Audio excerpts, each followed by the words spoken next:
you are a professional in the real estate space, whether it's mortgage financing, title, insurance, or obviously selling real estate, and you're not getting educated about the market, you're doing yourself and the public a disservice. Welcome to the first episode of the Knowledge Brokers podcast. And I'm here with my good friend, Byron Lazine. Byron, I'm stoked up about this. I don't know about you. This is something that the market needs for its professionals, and I'm really glad to be one of the people delivering it. Yeah, I'm obviously thrilled to spend more time with you, Tom, and I'm really pumped about this particular piece of content that we're going to get to share every single Friday at 2:00, like clockwork. You know, you can set your calendar to it. Obviously, this is a brand new YouTube channel, so subscribe if you're watching. And after this first episode, would love for you to consider leaving a review if you're listening on Spotify or on Apple. But we get to go full nerd mode here, which is, I mean, it's right in my wheelhouse. I like doing this. You and I have these conversations off camera all the time where we're just nerds about the market, and we love to go deep on it. We're going to basically open up those conversations to everyone who's interested in listening. And if you're coming across myself and Tom for the first time, if you're just finding the Knowledge Brokers podcast and you don't have any idea who we are, we're not going to do this every episode. So let's just give a little bit of our credentials in the space, right? We're both salespeople. We're both business operators. Tom owns real estate in multiple states, vacation, primary, investment properties. I also do the same, right? But we also own other businesses. Tom, give a little rundown. I mean, I could do it for you, but maybe you do it and I do it for myself. So I went to business school at Syracuse University. At the time, top 40. I think they were literally number 40 when I went there. Good for them. I've got an accounting and finance degree. I got my real estate license at 19. I've been doing this 21 years. And my father has been selling real estate since 1978. So our family and myself, I've literally been in the space since I was probably 8 or 9 years old, putting up signs for him at new construction developments. And we've been through a number of market cycles here. 9/11, the 2008 depression. It's not a recession. That was a depression. And we can get into that, I'm sure, in one of the future episodes. Obviously, the COVID market of 2020, when Pennsylvania was the most aggressively shut down state in the country. So I've been through the battles. I'm battle tested just like you, Byron. And I feel we have an obligation to get this information out there to our clientele because so many agents just don't know what to do and go through the motions. And this is the biggest financial transaction most people go through. That's how serious I take this information. And in my view, we're no different than a high-end attorney, a CPA accountant. You go to them when you have big financial decisions or legal decisions, and real estate should be exactly the same. By the way, share this pod with your accountant. Share it with your attorney. This is an open discussion for everyone as it relates to housing and investing. And I mean, Tom didn't say it, so I'll say it for him. He sold well over $1 billion worth of real estate throughout that career with him and his team. He owns properties, like I mentioned. Where in the investment Great properties? Question. Which state? Kentucky and Pennsylvania. Both the city and the suburbs, which is very different. We can get into that. And we've also got real estate in New Jersey. So we're spanning halfway across the country. Yeah. And so, you know, we may get into a lot of investment topics. Today, obviously, we've got a heavy recapping 2022 housing and our forecasts and some of the forecasts out there for 2023. If you're just being introduced to myself, Byron Lazine, for the first time, got into real estate very young, like Tom, when I was 19. Tom's polished. You could see that. He's got the degree. And worthless degree, by the way. Worthless degree. I went at it with a little different approach. Jumped into real estate during the last mortgage crisis. The mortgages were very easy to obtain, and I didn't have a lot of knowledge at the time. Knowledge is something that I've earned over time by making mistakes. It's what Tom and I want to share with everybody as we drop this podcast every single Friday. But I bought 3 homes from age 19 to 21 years old. By my mid-20s, when the world collapsed in 2008, I went bankrupt and lost all three of those homes. That was my Ivy League degree in real estate. Made every mistake in the book. There's plenty of videos on YouTube with me going and explaining all of those uh, mistakes that I made. The last 10 years, the last 10 plus years, I've built a real business in real estate, over $1 billion in sales as well, owned property in multiple states, Connecticut and South Florida. South Florida is now my primary residence, have investment property in Connecticut.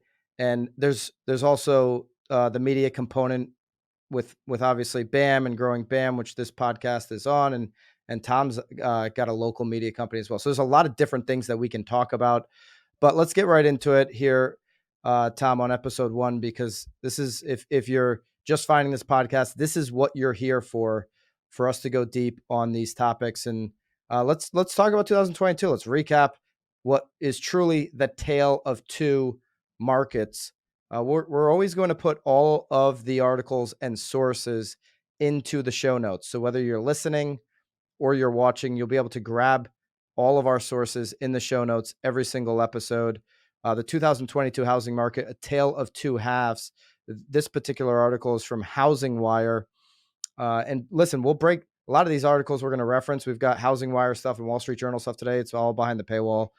No problem. We'll break it down for you here on Knowledge Brokers Pod. So less rate dependent mortgage products, home equity loans, HELOCs were the name of the game in 2022 as the industry shrank. Tom, let's start breaking this down. I agree with the headline. Okay. And Housing Wire does a great job not giving you misleading headlines. Yes. The first 6 months of 2022 and the last 6 months of 2022 were two completely different markets. You and I have gone through good markets, bad markets. It was two different markets in 22. Yeah, the most interesting thing was how quickly the market shifted. And I've never seen a market move that fast in the 21 years I've been doing this, where you had the first half of the year coming off the most homes that ever sold in the history of real estate in a calendar year in 2021. And we still had mortgage rates in the threes and the fours. And this article has a great comparison here. They call it like the fast and the furious of real estate because rates were so low. You had contingencies being waived. You had multiple offers well above the asking price. And that was what happened literally up until July 4th. I mean, that if I'm going to pinpoint a point in time, it was that end of June, beginning of July, where the market, and you've used this term, the Cold War in real estate, they call it the big chill here or frozen. It's the same thing. Yours is a little more aggressive. Frozen might speak to the people with little kids. You get the point where the market slowed down so much and rates jumped up in the second half north of 7%. So you're talking about the doubling of the cost of money all in a calendar year. And nothing's ever happened like this before. The market's never moved that fast before. And we know what the Fed did to push rates up and some of the things that happened. But if you look at time on market, percentage of asking price received in our market in the greater Philadelphia area, the first half of the year, we were seeing folks sell 101, 102% of the asking price. Now it's 96, 97%. So you got almost a 4 or 5% delta there. And we can break that down very locally as needed. That's not the intention. So when you see something like that happen, a lot of people think it's a shift, and I would call it a normalization because what we went through second half of 20, all of 21 and 22 was unsustainable. And I'm imagining you can probably agree with that too, where folks aren't going to continue paying $100,000, $150,000 above the ask, no inspections. I haven't even seen the house, and they're giving crazy incentives for sellers to sign their offer. So I don't know that this is a bad thing. The speed of it has a lot of consumers spooked because it went from one extreme to what feels like the other. It's not the other. What happens is when you're going down the road 150 miles an hour, like we were right after the states opened up post COVID or at the very beginning of COVID, and you slow down to a normal speed, it feels a heck of a lot slower. And that's a great way for consumers and for professionals to look at that. So I think this article is spot on with how they identified it. And if there's a point in time, we live on the Northeast, in the Northeast, right? Everyone goes to the shore. They go summer and in New Jersey or in Florida if you're up in Connecticut. that's a time of year that seasonally does have a slowdown, and it slowed down dramatically after that, June 30th, first half of the year change that is referenced in the article here. I saw it coming. I definitely, Agreed. in quarter one, before you saw a lot of, you referenced the real estate law firm, Polinsky Bettel Green. I don't know if I mispronounced that, but Green used the word the big chill or frozen. In quarter one of 2022, I was out front saying we're going to see a cold war in Mhm. real estate. I still like my term better because I'll break down what cold war means. This market's not frozen, by the way. Not at I all. don't like I don't like the word frozen because it makes it seem like there's no transactions happening. To your point, the shift from first half of 2022 to the first half of 2023 was dramatic. It was abrupt. And there's no question about it in the housing market, but we're talking about a 30 to 35% decline in new home sales. We're not talking about a 100% decline. We'll never get to that point. This is a market that's going to continue obviously to move just at a smaller rate. It's a much smaller market than it was in the beginning of 22 or certainly during the pandemic years. Why I like and why I coined in quarter one of 2022 the Cold War in real estate is because there's less of an incentive for sellers to put their house on the market. Mhm. They're more incentivized to wait and see a year, 2 years, 3 years down the road if they're a mortgaged homeowner, like the majority of mortgaged homeowners who locked in at 3.5% or less when interest rates were low. Because now, if I sell my home, what do I become? A home shopper. And I'm faced with interest rates that this week, Tom, we know we're at 6.5%.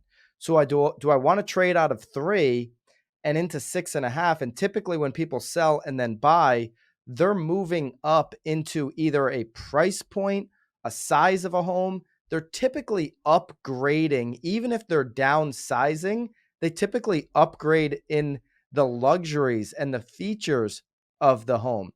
So that means unless you own your home cash and you're going to become a cash buyer, which is still 26% of the real estate Mhm. market right now, where people are coming in with cash. So there's still a good chunk of buyers that are buying with cash.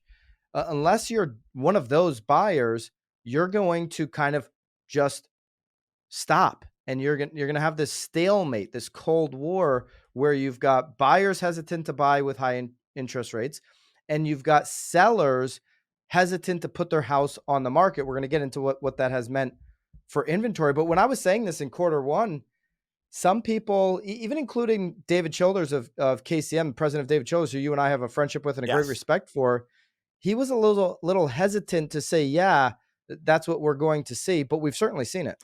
Well, you have to look at the numbers and the data. It's always about the data. I mean, I've gotten more and more into data with my own business and with the market. And here's the piece: 64% of people that have mortgage homes have a 4 or less interest rate. So Yeah. 64%. So those people, it's got to be a life change for them to move. It's got to be something dramatic. And usually that's not fun. We're talking divorces, death in the family, job loss. And we're not seeing those same things we saw the last time there was a major market shift in 2008 downward. They're not going to give it up. I mean, it's a basic financial decision. And if the only folks we really see willing to trade that lower rate are the ones that absolutely need to move and need to get into a bigger home, or they're getting relocated, or something like that. So that's the key here that no one talks about. Is everyone hit on these refis, and I don't blame them. That's exactly what you should do when rates are low. Restructure your debt. And now that the refi market's all but gone, when you look at the layoffs that's happened across the mortgage industry, which is also referenced in this article here, these people aren't going to liquidate. And boomers are the big part of the population that are doing that. And a lot of them are happy where they're at. So unless there's a real issue that comes up in their household, there's no way they're moving. And that's that's the situation that's happened right now. And until rates come down a bit where it makes more sense financially, we're going to see more of this. And again, it's still a normal market. There's plenty of homes selling, to your point. I charted the numbers just for the last 30 days in the month of December for our team. There were 1,938 sides that went under contract in the month of December in the greater Philadelphia area and the four counties around in the Pennsylvania portion. That's quite a large metro market. So there's still deals to be done. There's just going to be less of them, and people are locked in. It's that simple. Yeah, to put into real context, this Cold War analogy, the mortgage industry shrinking by more than half to an estimated $1.7 trillion in 2022 from 2021, it meant mortgage lenders had to force these layoffs. So you heard a lot about banks and lenders in the second half of the year just laying off swaths of people, Mm-hmm. LOs, loan officers were getting late. There was no refinance business anymore, right? It just completely stopped. And in fact, I believe the refinance market dropped by 85 to 90%. That's the number I've heard often from lenders and banks. So that's a good chunk typically of the business for a lender or a mortgage broker, and that just basically went away, to your point, Tom, earlier, overnight with this abrupt shift in the market.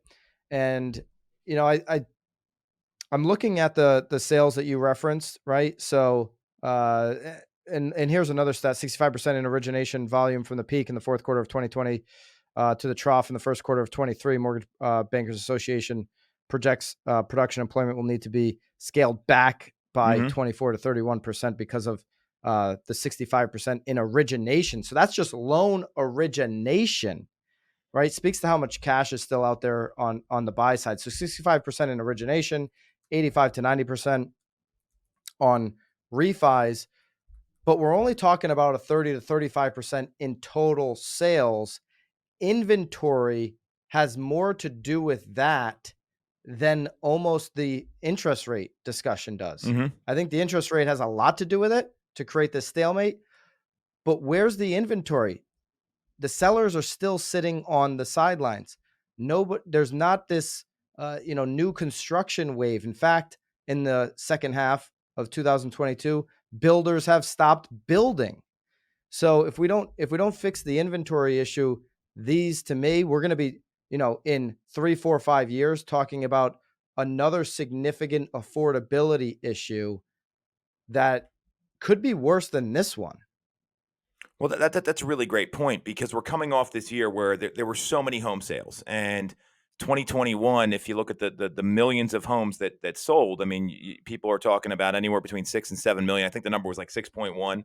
And that's according to Statista, which tracks this stuff and looks at U.S. housing data. And we saw such a major drop because one, a lot of those people that would have moved in 22 moved up their timeline because of rates. People valued homes differently because of the COVID pandemic. I mean, you were Yeah. stuck in your house. If you were like where I was, I mean, you couldn't go anywhere else. They said, screw it. Let's go buy a new house because we've been talking about this for 2 years. Let's take advantage of these rates. It was a historical January in 2022 because people were moving up the timeline. Mm-hmm. So now that there's less home selling, the folks that are going to have a challenge are the ones that want to move up.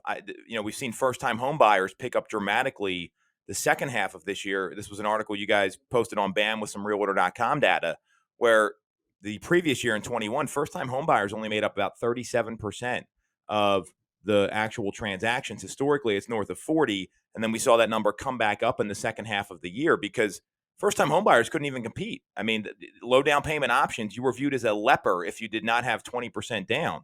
So when markets come from extremes like that and they come back to a normalization like we're talking about, everyone feels it a little more. Now, the reality is there's still homes to be bought. You just got to be more strategic. You got to be more aggressive, and you got to get the right people in your corner that can actually interpret this data to consumers in a way they can understand. I mean, even a lot of the stuff we're talking about here, if you said this to a consumer the way we're discussing it, they would go cross-eyed right now. So, part of the goal of this podcast is to be able to Yeah. explain this in a way that's going to make sense for the person that does this every 10, 11 years, because that's how often people move.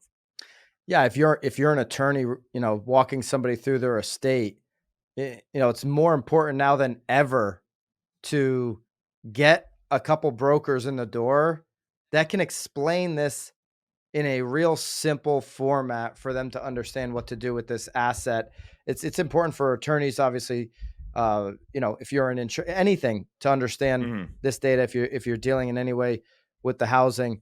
And here's a number for you, Tom. On October 28th, Altos Research weekly data reported a peak of total single family inventory of 577,172. As of last week, that inventory fell to 490,809. So obviously, traditionally, we see inventory fall during the winter and months. However, these last 2 weeks of 22, as we closed out December of 22, some of this decline can be linked to the demand that is still in the market.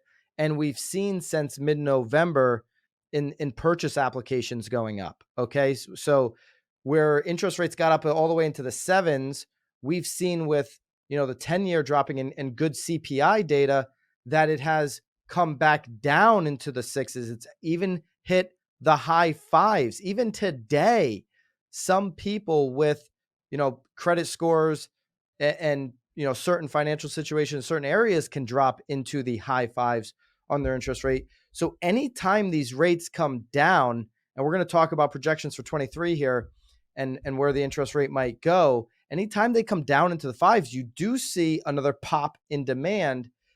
Certainly in the medium price point, there's incredible demand throughout the country.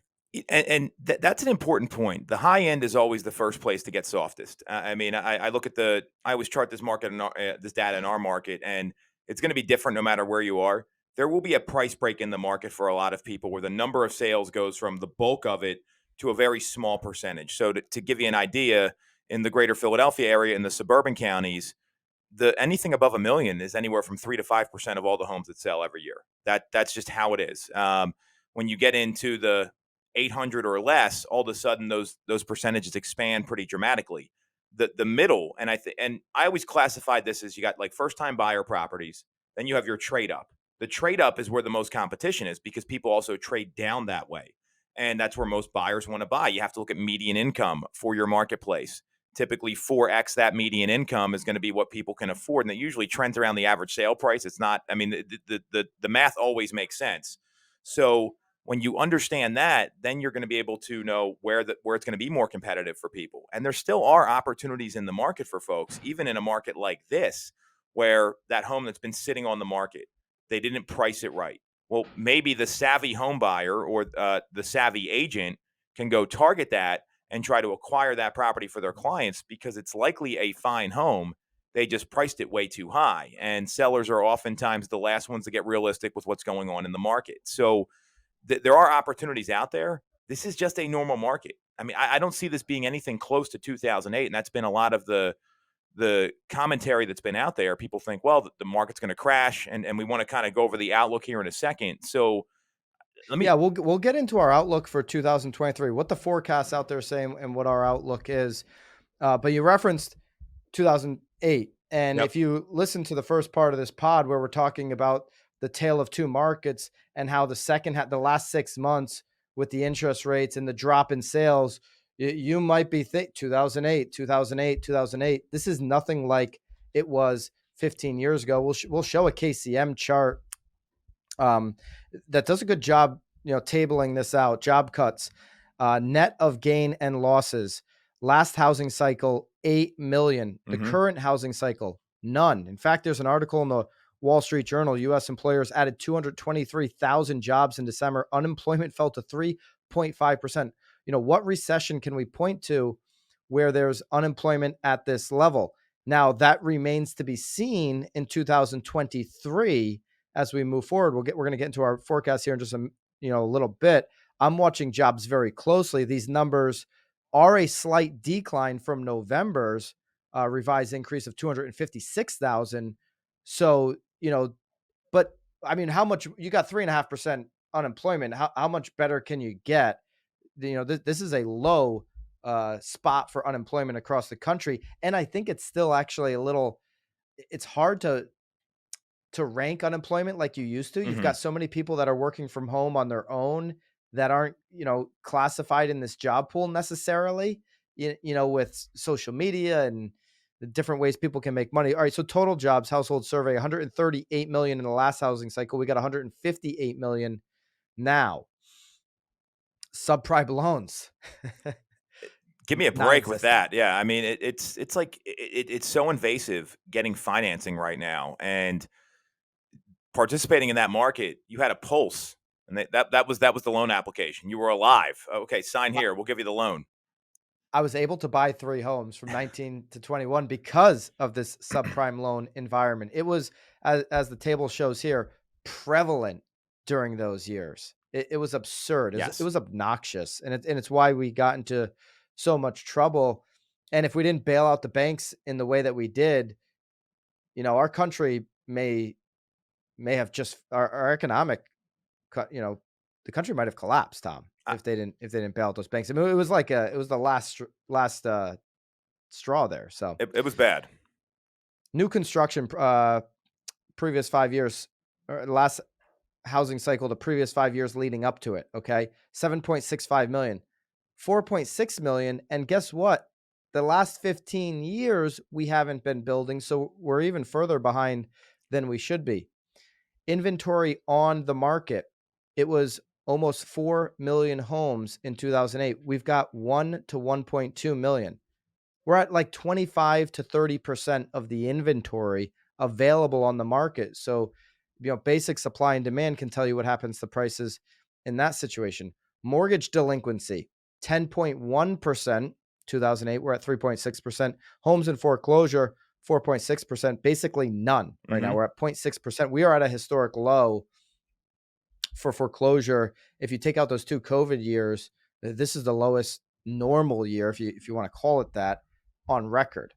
So nothing like 2008, but let's get into what 2023 will look like.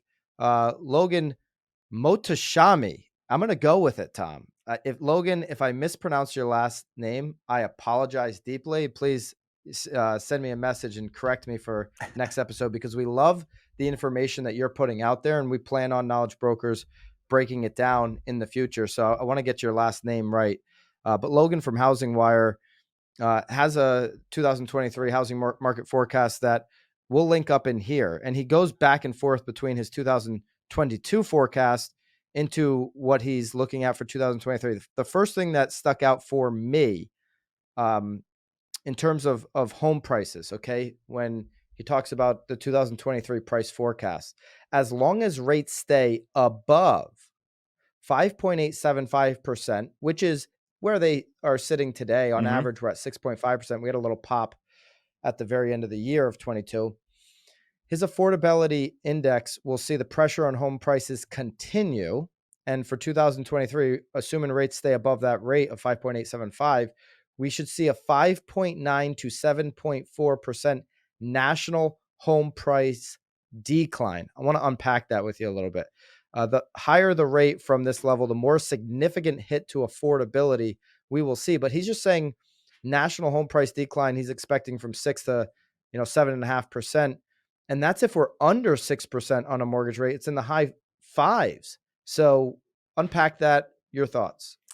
I have a hard time with the price decline. I just don't see how prices go down. And I've seen some people, and I've got to look how he calculated this data, that they'll look at, well, the peak price was here, so it's down from that, but homes weren't actually selling there. So the data can get a little skewed.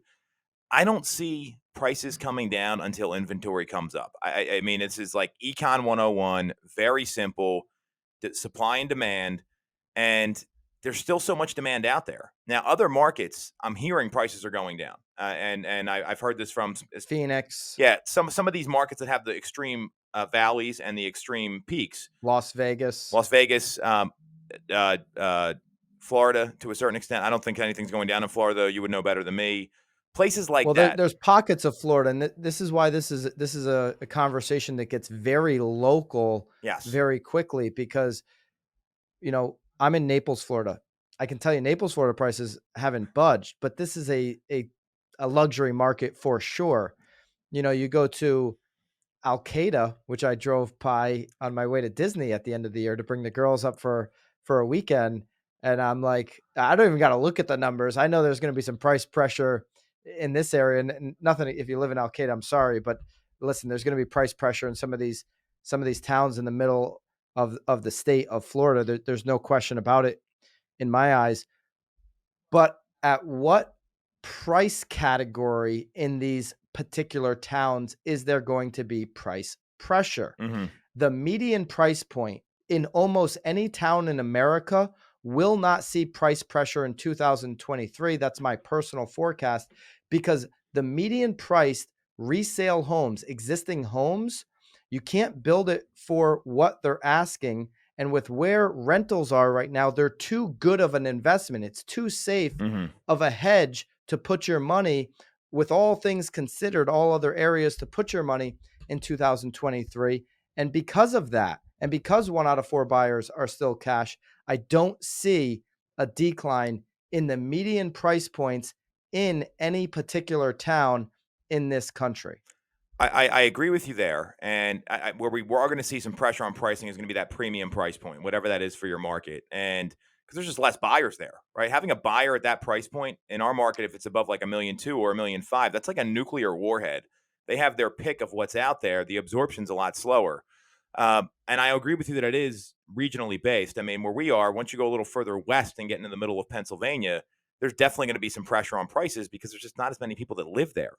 When you're looking at the metro market here, well, we don't even have any new construction at the median price points. It's either super luxury or you're going way far out to get a new home. So the inventory is so locked in that I do not see prices coming down in those places. It is a local conversation. And of course, we can look at things nationally, but there's a big difference between, like you said, Naples and Alcada. What a horrible name for a town, by the way.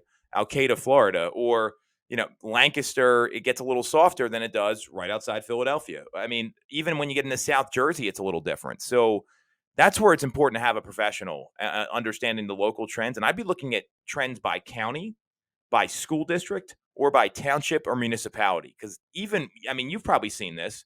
You cross the road and it's a different school district, the prices drop by 100 grand. I mean, that's how local real estate can get. So I don't agree on the prices. I mean, it may those numbers may come out nationally, but it's a local conversation.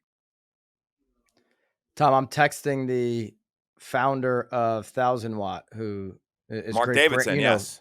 yeah, Mark. I have a 11 o'clock with him. I'm just going to tell him I need 5 here. I already moved back my Um, 11. I'm with you. So all we're right, on the all same right. So page. yeah, so we can get through this here on the first ever Knowledge Brokers pod. All right, so Logan talks about his 2022 prediction for mortgage rates. Logan and all of the forecasters were in the same bucket.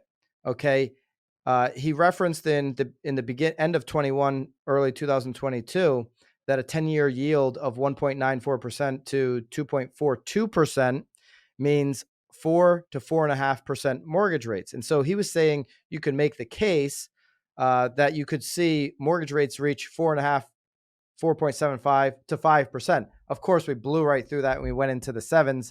And so he had nothing in his forecast that it was going to go from 6 to 7.5%, which of course we did see. Once the Fed talked about housing reset, which the last 6 months, they've had housing in their, crosshairs a lot. Hammering it. Uh, yeah, they were hammering it. That meant everything was going to change. So the 2023 rates forecast going into 23 here is calling that, obviously we referenced rates went down from the sevens now to 6.5%. But for 2023, the 10-year is well above those projections he had. And so you can start to see how the 10-year affects, if you're not following the 10-year, how it will Hmm. affect mortgage rates. It's currently at 3.7%, and we're sitting at this, 6.5%. He believes the 10-year yield range this year will be between 3.2 and 4.2, which means a lot of volatility again in 2023 as it relates to the 10-year and the mortgage interest rate. They follow each other very closely. Now, if the economy gets weaker, especially in terms of the labor market breaking, which would be jobless claims rising to 323,000 and beyond, we just added 223,000 according to Wall Street Journal in December, then we can get as low as 2.73% on the 10-year yield. So if the job market weakens, he thinks that number will come down, which would bring mortgage rates down. Even when we get into a deep recession, is what he's saying. And we've seen this across Mhm. multiple recessions. You'll see a drop in the 10-year. You'll see a drop in mortgage rates. Okay. So with that 10-year yield range of what he's projecting to be 3.2 to 4.25, mortgage rates should be between this 5.2 to 7.25. We get to 5.2. I think a lot of people are happy. We stick up over sevens. You're going to have a lot of unhappy home shoppers, buyers, and investors in the real estate market in 2023, Tom. Yeah, and when you look at this article, and he put something together that's going to get published every week on Housing Wire, and I love this because it's about lead indicators, which is how you want to run any business. Doesn't matter what it is, and this is great data. The thing he says is that the only way, or his view, that the U.S. avoids a recession this year would require the growth rate of inflation to fall, which a lot of people expect. We've gotten some favorable CPI data. So if you don't know what that means, it's a consumer price index. It's the cost of goods. So you go buy lunch, you go buy a blazer, whatever. The cost of those things, obviously, we've seen that go up. And it's come down and been more favorable. And we should get a new CPI report here coming up in January. So, and he also wants to follow jobless claims, to your point, and he's got some numbers in this article that he talks about. What I love is he's saying you got to look at three factors here. You got to look at, one, what's the 10-year T-bill doing, right? The 10-year Treasury bond, that's obviously very critical. More importantly, I would equally important, purchase application data. That's going to tell you more about demand than anything else, and it's going to show how sales are pacing, because we know you don't get the sales data for 60 days, 90 days in a lot of cases. So we're kind of backtracking that purchase application data. The only way you can file a mortgage application is with an executed agreement of sales. That's going to show us what's going on, how sales are trending in real time. Probably the same reason Zillow bought Dot Loop. They wanted that data. And It'll give you the crystal ball into the future if you're trying to project. for sure. And then also looking at housing inventory. So those are the things that I'm clear. If we want to get updates in real time and see where the market's going, and Wayne Gretzky always said he wanted to go where the puck was going. That's why he was so great. He's arguably the greatest hockey player of all time. It's a fourth tier sport, but everyone knows Wayne Gretzky. If you're, I'd say third tier. Baseball's fourth tier. uh, we're coming off a World Series run, man. It's I'm jaded. So Well, you could put golf in the third okay, spot. are we going to talk about like High Ally next or something? So and anyway, the point is, if you want to be the knowledge broker in your space, you want to be one of the knowledge brokers, or you just want to advise your clients properly. That's what this whole podcast is about. Chart those numbers, study the market every week. Look at this. He's going to publish this every single week. And I've been following him for a couple years now. And it's really gaudy reading his articles. There's a lot of prep work involved in being able to explain this in a way that's going to make people understand. I'd be looking at housing inventory numbers, what the 10-year bill is going to do, and what's happening with purchase application data, and then studying your local market trends. And obviously, the CPI comes out once a month. But I love that he's putting this out and breaking it down for people, because that's the information consumers need to make better decisions. Tom, as this podcast grows, and if you're on YouTube, we'd love for you to hit the thumbs up. It helps it reach more people. As this podcast grows, at the end of each show, Tom, what do you say we come ready next week with our one talking point that this will be relevant if you're an agent, if you're an attorney, if you're an insurance broker, if you're a mortgage broker, your one talking point to explain the market to whoever you're talking to, right? It could be a client, could be somebody interested, could be somebody that's just looking for consulting advice. We'll give a talking point at the end of each one of these podcasts. And we didn't even get into housing inventory. No, not at all. We didn't And even get into the inventory, or while everybody's waiting for an economic recession, the fact that we've been in a housing recession for 6 months. So next week, let's jump into some of that. As things happen throughout the week, we're going to definitely be talking about, if news breaks or something that, is really relevant for us to cover, we're always going to hit that. But if you've enjoyed this first episode, the pilot, if you will, of the Knowledge Brokers podcast, please share this with somebody. Share this with your attorney. Share this with your mortgage broker. Share this with your insurance broker, your real estate broker, a friend who's interested in housing, somebody who's investing in real estate mhm. in 2023. Share this podcast with them. Help us grow it. If you enjoyed this first one, we'd love for you to leave us a review or consider subscribing. This is a brand new YouTube channel, and we just appreciate you tuning in for the first ever Knowledge Brokers podcast. Tom, final thoughts here as we jump off. I think we close out every show with a great talking point for the market. We didn't talk about that; just kind of popped into my head as we were doing this one. We're going to talk about it pre-show, so we'll come prepared for the next show with that.